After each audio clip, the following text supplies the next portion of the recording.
Ya ụmụ ibe ekene m ụnụ ụmụ ibe nwanne ụnụ nwoke nọ nso ekene ụnụ ọmụọbụrụ nso ejikari consulting manager and CEO of Young Business Consultant. Kedu ndị bụ Young Business Consultant? Young Business Consultant bụ consulting firm. We offers prosperity through Igbo business philosophy. Ụmụ ibe ka anyị tinyekere n'ọnụ n'ihe gbasara this real estate. In Igbo philosophy, real estate means workers dwelling. Real estate means workers dwelling. Buying a land in a garden n'ime ọhịa without any plan and the design. Make no sense nwanne mmadụ. You want to grow the value of a land. You can only do that through industrialization, no other way. The only way to grow a land is through industrialization. Building a campus cannot grow a value of a land. Building military base or police station cannot grow a value of a land. Only industrialization.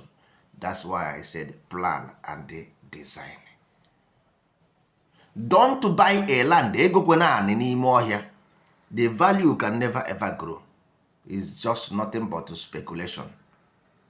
After when you live and gone, your children will abandon the land because nobody will live there. Nobody will ever live a place where there is no industries.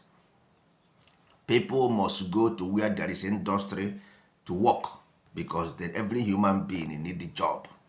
Every human being need job. If you want to buy a land, call a Young Business Consultant. We have an industrial zone where you will buy a land, the value of the land will grow. You are investing based on economic benefit.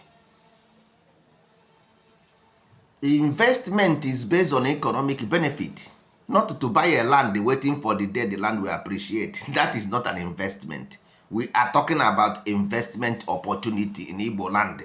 Through landing investment, real estate property, call a Young Business Consultant. We have a plan for industrialization where you will buy a land, your land will grow in value. Where you build a house, your house will be a worker's dwelling, not abandoned property somewhere else.